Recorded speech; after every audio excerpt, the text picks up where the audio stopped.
এই সৃষ্টির কারণ সম্বন্ধে আমরা অবগত হচ্ছি।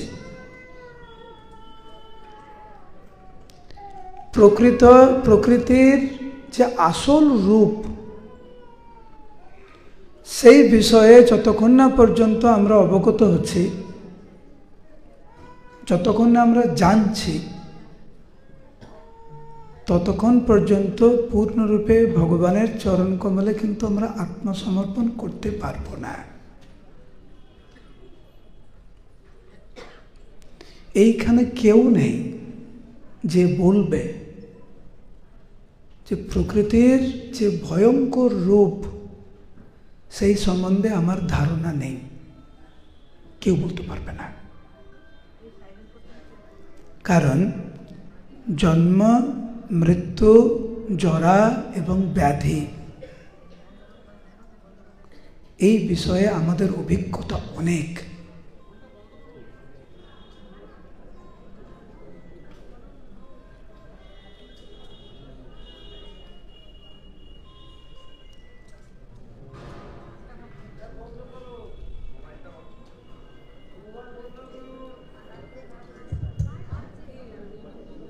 You can say one more time about the phone. Hare Krishna. वैष्णव सेवा की तो देखो যখন হরিকথা হয় না, ফোন বাজলে খুব ডিস্টার্ব। হয়তো আপনারা ফোন বন্ধ করতে জানেন না, হ্যাঁ, অনেকেরা বৃদ্ধা ওরা জানেন না, প্রতিবেশীকে জিজ্ঞাসা করবেন, হ্যাঁ, কি করে ফোনটা অফ করতে হয়।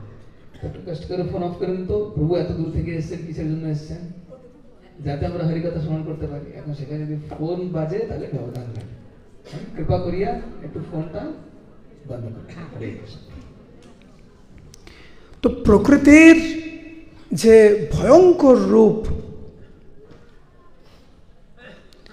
এটা কিন্তু নিয়মিতভাবে আমরা খুব কাছ থেকে দেখছি।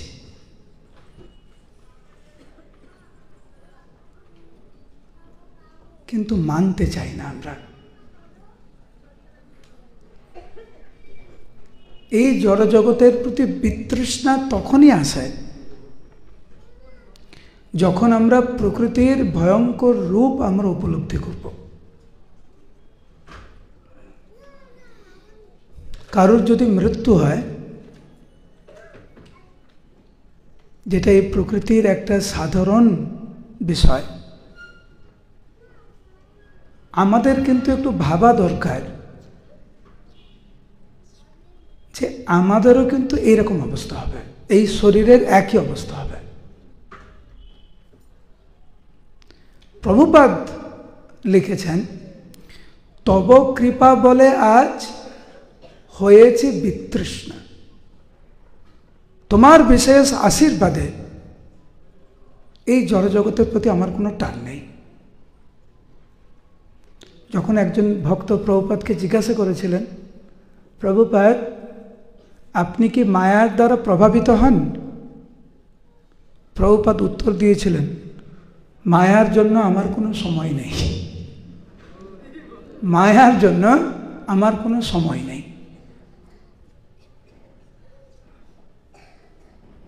আমাদের কিন্তু মায়ার জন্য অনেক সময়। এত কিছু শুনে, এত কিছু দেখে, এত কিছু বুঝেও মায়ার প্রতি আমাদের অনেক টান। মায়ার কিন্তু বিভিন্ন রূপ রয়েছে,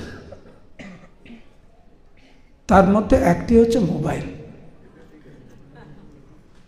যখন আমরা কৃষ্ণ কথা শ্রবণ করতে আসি, একদম বুকে ধারণ করে নিয়ে আসি মোবাইলটা, সাইলেন্ট মোডও করি না। কেন? কেউ যদি ফোন করে ধরতে হবে না। কালকে আমি বলছিলাম যে অন্যান্য যুগে অনেক অসুররা এসেছেন, পুতনা, তৃণবর্ত, কংস, হিরণ্যকশিপু, হিরণ্যাক্ষ ইত্যাদি। আর কলিযুগে অন্যতম অসুরের নাম হচ্ছে এই ফোনাসুর। আর খুব অহংকার করে এই ফোনাসুরকে আমরা হৃদয়ে ধারণ করে লালন পালন করি।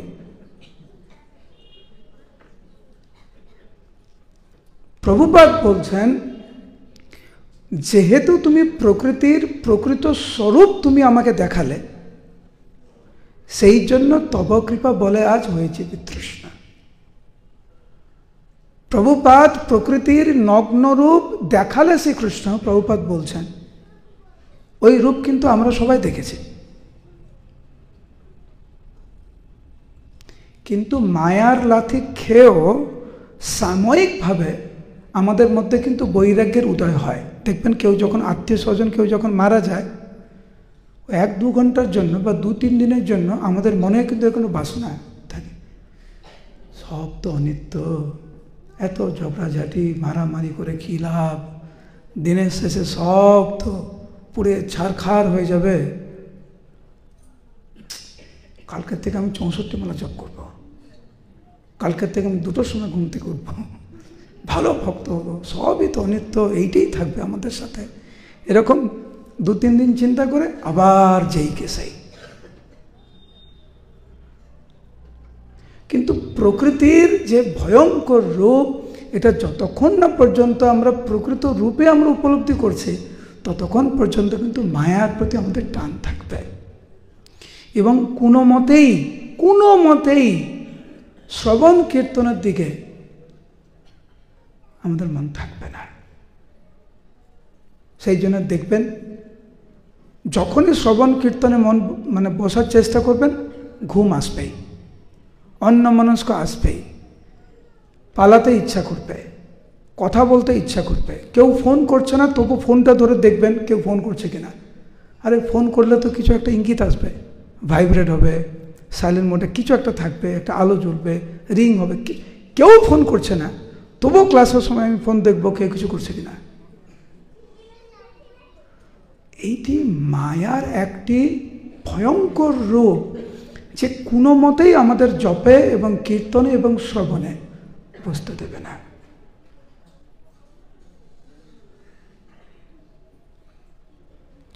কৃষ্ণ ভক্তিতে এগোতে গেলে সেই দৃঢ় সংকল্প আমাদের দরকার।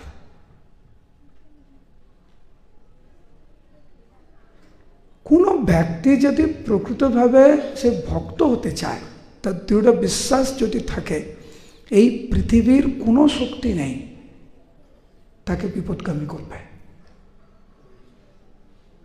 কিন্তু যিনি অজুহাত খুঁজেন কৃষ্ণ ভক্তিতে অগ্রসর না হওয়ার জন্য, তার কাছে তো অগণিত অজুহাত রয়েছে। মায়াদেবী স্বয়ং, একবার তো আমরা জানি যে হরিদাস ঠাকুরকে পতন করার জন্য একজন বেশ্যা এসেছিলেন, সেটা বেনাপোলে।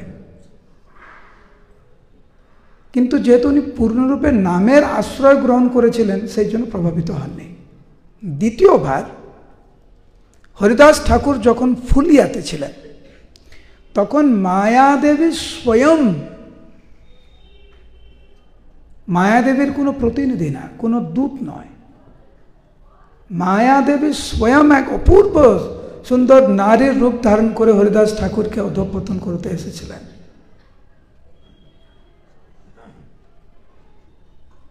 কিন্তু তব কৃপা বলে আজ হয়েছে বিতৃষ্ণা। হে প্রভু, তোমার আশীর্বাদে, নামের প্রভাবে আমার কোনো টান নেই। শুধু একটু ভাবুন, এই জড়জগতে নারী এবং পুরুষের মধ্যে যে রূপের যে টান রয়েছে, এই জড়জগতে খাওয়ার প্রতি আমাদের যে টান রয়েছে, এই পদের প্রতি আমাদের যে টান রয়েছে, লাভ পূজা প্রতিষ্ঠার প্রতি আমাদের যে টান রয়েছে, ভয়ঙ্কর। কিন্তু এমনকি গুরুজনদেরকে অপমান করেও আমি আমার পথটা ধরে রাখতে চাই। তাহলে ভাবুন, এই পৃথিবীর রূপের দ্বারা আমরা এতটা মোহিত, তো স্বর্গের যখন আমরা রূপ দেখব কতটা বিমোহিত হব আমরা। এই জগতের রূপ সামলাতে পারছি না আমরা, এই জগতের খাবারের লোভ সামলাতে পারছি না। স্বর্গের যখন রূপ আমরা দেখব, স্বর্গের খাবার, স্বর্গের পানীয় যখন আমরা দেখব কতটা বিভ্রান্ত হব। স্বর্গের থেকে ব্রহ্মলোকের যে ঐশ্বর্য, যে রূপ, তা আরও প্রভাবশালী। তাহলে একজন ভক্ত শুধু এই জগতের না, এই পুরো বিশ্বব্রহ্মাণ্ডের যে প্রকৃতির যে আকর্ষণ, তার প্রতি কতটা বিতৃষ্ণা আসলে এই জড় জগতের কোনো কিছুই তাকে প্রভাবিত করে না। তার মানে সে কতটা নামের আশ্রয় গ্রহণ করেছে, কিচ্ছু চায় না। এইটা হচ্ছে আমাদের উদ্দেশ্য। কিন্তু আমাদের যে স্থিতি, আমাদের যে বাস্তব পরিস্থিতি, সেটাকে আগে বুঝতে হবে। আমরা যে বলি না যে এখন আমি জিজ্ঞেস করছি, আপনারা উত্তর দেবেন, বলুন হরে কৃষ্ণ। চেয়ারগুলো খুব সুন্দর, এসি চলছে, ঘুম পাওয়া স্বাভাবিক। একটু উচ্চস্বরে বলুন হরে কৃষ্ণ। কারা কারা কৃষ্ণ প্রেম চান বলুন হরি বল। সত্যিকারের কারা কারা কৃষ্ণ প্রেম চান বলুন হরি বল। মুখে বলা যে আমি কৃষ্ণ প্রেম চাই, আর কার্যের মাধ্যমে সেটাকে প্রকাশ করা যে আমি কৃষ্ণ প্রেম চাই, অনেক পার্থক্য।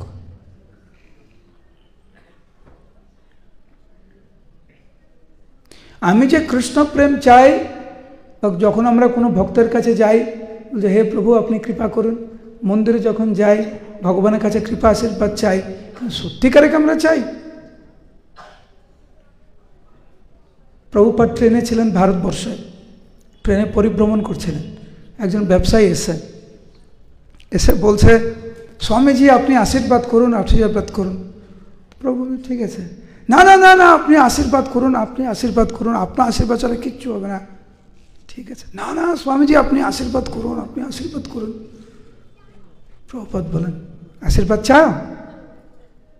সত্যিকার আশীর্বাদ চাও? হ্যাঁ প্রভুপাদ আমি আপনার আশীর্বাদ চাই। তো পাশে ওনার কয়েকজন ব্রহ্মচারী শিষ্য ছিল, সব মস্তক মুন্ডন, রাধাপদ প্রভু পুরো মস্তক মুন্ডন, একদম শিখা তিলক মালা একদম পুরো। এ হচ্ছে আমার কৃপা, লাগবে? ঠিক আছে স্বামীজি পরে দেখা হবে আবার।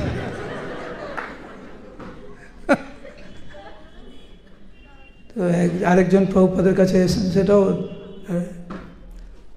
ভারতবর্ষে কীভাবে সাধু মানে হাত দেখতে জানে, তাই না? তো এই যে প্রভুপাদের কাছে হাত দিয়েছে, একটু হাত দেখে দেন। প্রভুপাদ বলছে আমি হাত দেখি না। না না না স্বামীজি আপনি একটু হাত দেখে দেন। এত জেদ করছে, প্রভুপাদ হাতটা দেয়, দেখেই বলছে ভয়ঙ্কর, ভয়ঙ্কর। তো ভয় খেয়ে গেছে, ভয়ঙ্কর। ও জানতে চাইছে কি? প্রভুপাদ বললেন জন্ম মৃত্যু জরা ব্যাধি। কে জানে না? এখানে কারো হাতে লেখা আছে নাকি যে আপনার হাতে জন্ম মৃত্যু জরা ব্যাধি নেই? জিজ্ঞাসা করুন কে কৃষ্ণ প্রেম চায়, সবাই বলবো হরিবল। কিন্তু এখন যদি জিজ্ঞাসা করি যে কারা কারা আজকের সকালে বা এখানে আসার আগে 1 ঘন্টা প্রভুপাদের গ্রন্থ পড়ে এসেছেন, হাত তুলুন। 1 ঘন্টা প্রভুপাদের গ্রন্থ পড়ে এসেছেন এখানে? একজন হাত উঠেছে। কিন্তু কৃষ্ণ প্রেম চাই? হ্যাঁ কৃষ্ণ প্রেম চাই। গোলক বৃন্দাবনে যাবে? হ্যাঁ হ্যাঁ গোলক বৃন্দাবনে যাব। তাহলে অন্য ভক্তের সাথে ঝগড়া করবে না। ঝগড়া না করে কি করে থাকবো? বুঝতে পারছেন কি বলছে? ভক্ত যদি আমরা হতে চাই, সেরকম আচরণ করতে হবে যার মাধ্যমে এইটাই প্রতিষ্ঠা করে যে আমরা ভক্ত হতে চাই। তো এইখানে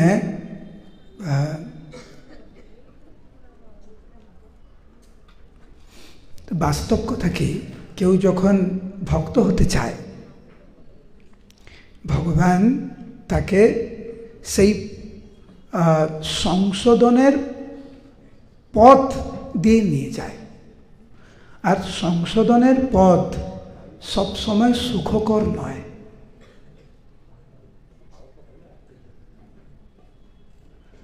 যারা বড় হতে চায়, প্রতিষ্ঠিত হতে চায়, ভালো কিছু করতে চায়,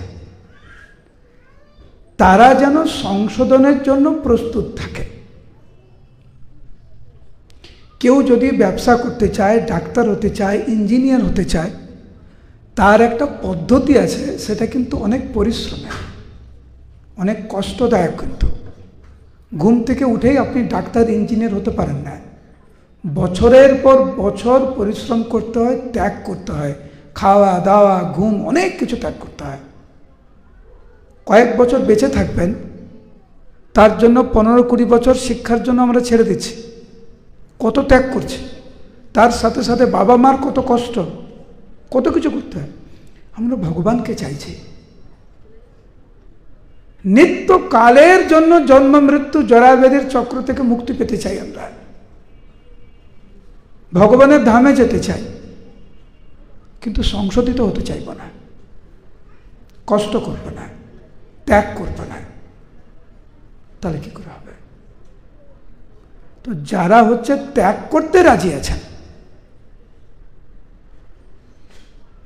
সংশোধিত হতে রাজি আছেন, বিনম্র চিত্তে সাধুগুরু বৈষ্ণবের আদেশ মেনে আনুগত্য স্বীকার করে সেবা করার জন্য রাজি আছেন, আমরা যদি রাজি থাকি, প্রথমত রাজি হওয়া, তারপরে শুরু হবে সেই পন্থা। প্রভুপাদ কিন্তু লিখেছেন যে প্রভু আপনি আমাকে সেই পর্যায়ে নিয়ে এসেছেন, আমার থেকে সব কিছু কেড়ে নিলেন আপনি, আমার পরিবার, আমার ব্যবসা, সব কিছু। এখন আমি বুঝতে পারছি যে আপনার কৃপা হচ্ছে। আমরা যখন কষ্টের মধ্যে দিয়ে যাই, মনে হয় ভগবান আমাকে কৃপা করছে, না, রাগ ধরে ভগবানের উপরে। আজকে 16 মালা জপ করলাম, তবু কষ্ট। যখন কোনো ক্ষতি হয় আমাদের, সে শারীরিক হোক, মানসিক হোক, চাকরির ক্ষেত্রে হোক, কোনো আত্মীয় স্বজনকে হারানোর ক্ষেত্রে হোক, এইভাবে আমরা ভাবি।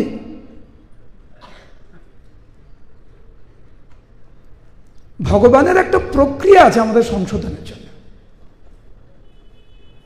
দেখবেন যখন আপনি খারাপ সময়ের মধ্যে দিয়ে যাবেন, যদি মন অনুকূল থাকে, অনেক উপলব্ধি হবে। কিন্তু দেখবেন যখন আপনার ভালো সময় যাবে, আপনি অনেক বন্ধু বান্ধবকে পেয়ে যাবেন। কিন্তু যখন আপনার ব্যবসা ভালো চলছে, আপনার যৌবন আছে, একটা প্রভাব আছে, একটা পদ আছে, অনেক বন্ধু বান্ধব পাবেন। কিন্তু যখন রূপ থাকবে না, পদ থাকবে না, শারীরিক সেই ক্ষমতা থাকবে না, ঐশ্বর্য থাকবে না, তখন কয়জন পাবেন? কিন্তু ওই প্রতিকূল পরিস্থিতিতে যদি আমরা ভগবানের কৃপা বলে মনে করি, ওই প্রতিকূল পরিস্থিতিতে দেখবেন এই জগতের প্রকৃত স্বরূপ কিন্তু আমাদের উপলব্ধি হবে। প্রভুপাদ লিখছেন, অর্থহীন দেখি মরে, ছেড়েছে সবাই কুটুম্ব আত্মীয় আর বন্ধুজন ভাই।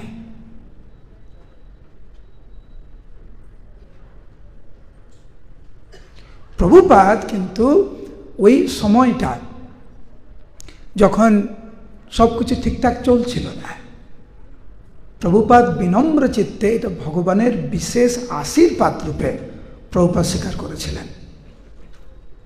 এক সময় আমার কাছে ছিল অনেক কিছু, তখন অনেকের মুখ দেখেছি, এখন কিন্তু কারোর মুখ দেখা যায় না। সেই জন্য প্রভুপাদ বলছেন, আপনারা সবাই আমার পরে পরে বলবেন প্রভুপাদের এই কবিতা, গান। বলুন আগে হরে কৃষ্ণ বলুন। দুঃখ হয়, সবাই বলছে না, সবাই জোরে বলুন। দুঃখ হয়, হাসি পায়, একা বসে হাসি। মায়ার সংসারে এই কাকে ভালোবাসি। দুঃখ হয়, হাসি পায়, একা বসে হাসি, মায়ার সংসারে এই কাকে ভালোবাসি। যতক্ষণ না পর্যন্ত আমরা এই পর্যায়ে আসব, ততক্ষণ পর্যন্ত কিন্তু আমরা নামের বা হরিনামের আশ্রয় আমরা যথার্থরূপে আসতে পারবো না।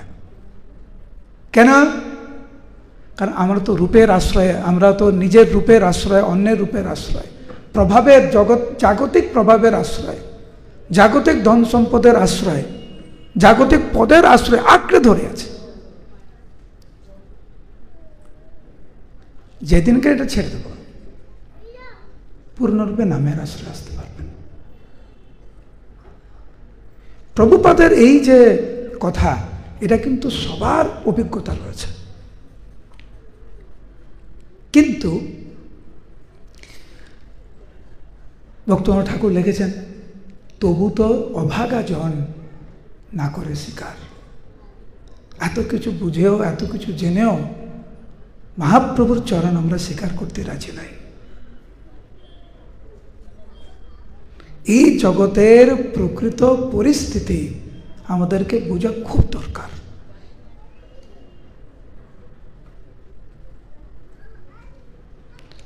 এত অস্বীকার করে লাভ নেই তো। আমরা যতই এই জড়জগতের প্রকৃত স্থিতি আমরা অস্বীকার করছি, ততই কিন্তু এই দুর্লভ মানব জীবনের সময় নষ্ট করছি আমরা, আর কিছু নাই। অনেক সময় নষ্ট করছি।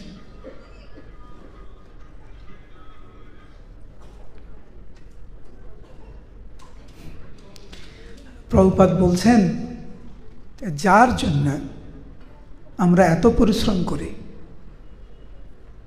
এই শরীরের জন্য, নিজের আত্মীয় স্বজনের জন্য, কিন্তু প্রভুপাদ লিখছেন এখান, যাদের জন্য এত কিছু করেছি তারা এখন কোথায়? কোথায় গেল পিতা মাতা আর স্নেহময়? কোথায় গেল জ্যেষ্ঠ যারা সচ্চনাদি হয়? আমি আজকে সকালেই বলছিলাম, আমার বাবার কোথায়, 10 বছর আগে উনি দেহ রেখেছেন, উনি এখন কোথায়? ওনার খবর আমাকে কে দেবে? আমি সকালে বলছিলাম, সকালের ক্লাসে, পরবর্তী হচ্ছে আমি। যখন আমরা কারোকে মৃত্যুবরণ করতে দেখি, তো আমাকে তো শিক্ষা, এটা আমার জন্য বড় শিক্ষা যে আমার হাতেও কিন্তু বেশি সময় নেই, কতদিন থাকবো তারও নিশ্চয়তা নেই। কেন আমি এই দুর্লভ মানব জীবনকে হালকাভাবে নেব? কেন? সেই জন্য প্রভুপাদ এখানে বলছেন, এটা খুব সুন্দর, তার সবাই পরে পরে বলবেন। আমরা মায়ার জালে এতটা গভীরভাবে জড়িয়ে পড়েছি, জড়জাগতিক যে সমস্ত সম্পর্ক, আমরা ভাবি এই সম্পর্কই হচ্ছে সব কিছু, এর বাইরে কিচ্ছু নাই।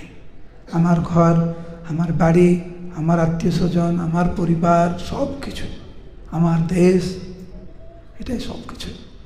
ভুলে যাই যে আসল চিত্রটি কি।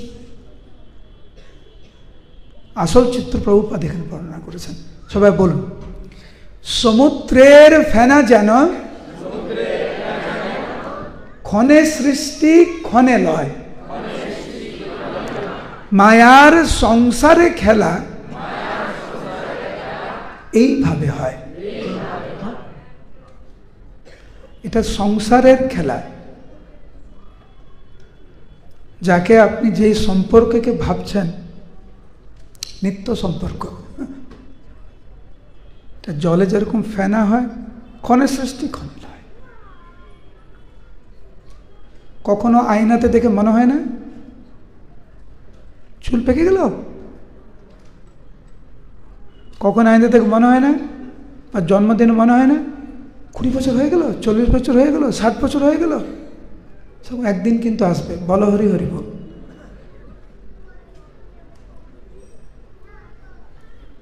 কেন আমরা অজুহাত দেব কৃষ্ণ ভাবনামৃতে না এগোনোর? কেন চেষ্টা করব না আমরা?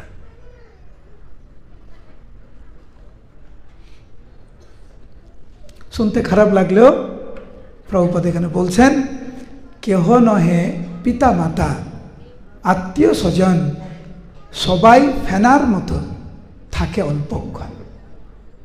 আজকের যিনি আপনার পিতা মাতা, আগের জীবনে অন্য কেউ পিতামাতা ছিল, পরের জীবনে অন্য কেউ পিতামাতা। আজকের মানব, কালকের অন্য কোনো জনিতে আমাদের জন্ম। কিন্তু দেহাত্ম বুদ্ধি এতটা শক্তিশালী যে যখন আমরা এই দেহে থাকি, এই দেহের সাথে সম্পর্কিত যে সমস্ত আত্মীয় স্বজন, আমরা ভাবি এইটি আমার পৃথিবী। ভুলে যাই যে ক্ষণে সৃষ্টি ক্ষণে লয়।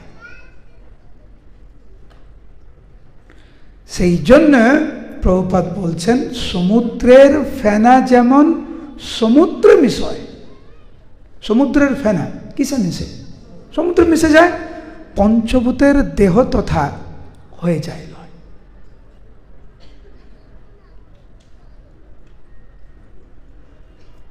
এই শরীরটাকে যত্ন নিতে কত চেষ্টা আমাদের, তাই না? যাতে লোকরা বলে, প্রভু আপনাকে তো 10 বছর ধরে একই রকম দেখতে লাগছে, তাই না? কত চেষ্টা, খাওয়া দাওয়া, মলম, স্নান আদি ইত্যাদি। যতটুকু যত্ন আমরা শরীরকে দেই, সেই তুলনা অনুযায়ী কতটুকু আমরা নামের আশ্রয়ে থাকি একটু ভাববেন। বলুন হরে কৃষ্ণ। একটু ভাববেন, 2 ঘন্টা জব করতে আমাদের কত কষ্ট হয়, কিন্তু ঘুমায় কয় ঘন্টায়? বাড়িতে 6-7 ঘন্টা, আর এইখানে 2 ঘন্টা। আজকে আপনাদের 8-9 ঘন্টা হয়ে যাবে জব করতে। বলুন, অনেক কষ্ট।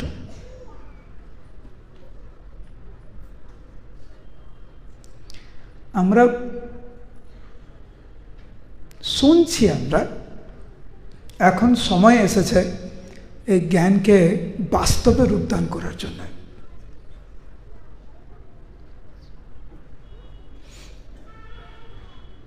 সেই জন্য প্রভুপাদ বলছেন, কৃষ্ণ ভুলি যেই জীব ভগবাঞ্ছা করে, মায়ার সংসার তাই জাপটিয়া ধরে। কেন এরকম মায়া আমাদেরকে জাপটে ধরেছে? কারণ কৃষ্ণকে ভুলে আত্মকেন্দ্রিক জীবন আমরা করতে চাই। সেই জন্য। আর আমাদের কর্ম গুণ অনুযায়ী এই দেহ আমরা পেয়েছি, কিন্তু আমাদের কর্ম এবং আমাদের গুণটি কিন্তু খুব ভালো। বলুন হরে কৃষ্ণ। ভারত ভূমিতে আমাদের জন্ম, আর আপনারা থাকেন ঠিক পানিহাটির উল্টো দিকে। এই হুগলি জেলায় অনেক তীর্থক্ষেত্র রয়েছে।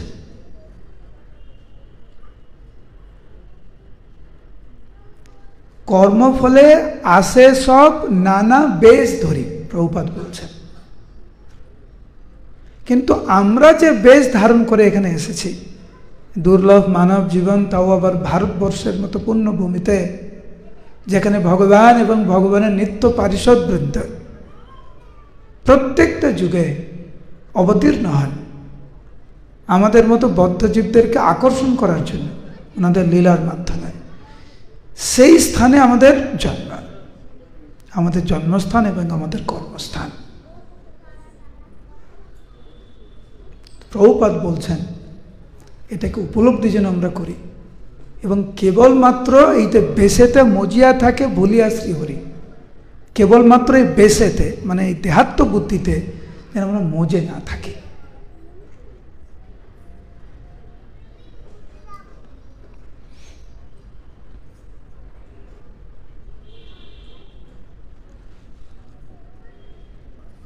কত প্ল্যান করেছেন আমরা জীবন নিয়ে। যখনই আমরা জন্ম নেই বাবা মা আমাদের জন্য প্ল্যান করে রাখে, এ বড় হয়ে আমাদেরকে দেখবে, এটা প্রথম প্ল্যান। একে ভালো করে মানুষ করব, আমাকে দেখবে পরে, তারপরে পরে কষ্ট করে ডাক্তার হবে, ইঞ্জিনিয়ার হবে, এটা হবে, ওটা হবে, আমার নাম উজ্জ্বল করবে, ইত্যাদি ইত্যাদি। অনেক প্ল্যান করি, নিজের জন্য করি, সন্তানদের জন্য করি, বাড়ির প্ল্যান, থাকার প্ল্যান, খাওয়ার প্ল্যান, কত কিছুর প্ল্যান, কত প্ল্যান করে তারা।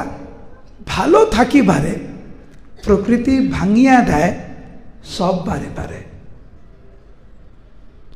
আপনারা বলুন, ভারতবর্ষে বৃদ্ধাশ্রম বাড়ছে না কমছে? হসপিটাল বাড়ছে না কমছে? মানসিক হসপিটাল বাড়ছে না কমছে? অ্যাক্সিডেন্ট বাড়ছে না কমছে? আমাদের আয়ু বাড়ছে না কমছে? কিন্তু এগুলো কি আমাদের প্ল্যান ছিল? বৃদ্ধাশ্রম বাড়বে, হসপিটাল বাড়বে, আমাদের আয়ু কমবে, ঝগড়াঝাটি হবে না, এটা আমাদের প্ল্যান ছিল। কিছু কিছু প্ল্যান করি, হয় ঠিক উল্টো, যেগুলো প্ল্যান করি না সেগুলোই হয়। কবে বুঝবো আমরা? সেই জন্য প্রভুপাদ বলছেন, প্রকৃতি ভাঙিয়া দেয় সব বারে বারে, আপনি প্ল্যান করুন। এবং আমাদের সবার কিন্তু প্ল্যান আছে, অনেকদিন বাঁচব। কিন্তু দুঃখের সঙ্গে জানাচ্ছি, ওই প্ল্যান কারণ প্রভুপাদ ওই শব্দই ব্যবহার করছেন, প্ল্যান, ওই প্ল্যান বেশি দিন টিকবে না। কারণ প্রকৃতির নিয়মে প্রকৃতি ভেঙে দেবে ওই প্ল্যান আমাদের। তারপরে প্রভুপাদ বলছেন, কেহ ভালো নাই হেথা তবু ভালো বলে। এই জগতে কেউ ভালো নেই, তবুও সবাই বলে খুব ভালো আছে। এইভাবে মায়া সব বদ্ধ জীবে চলে।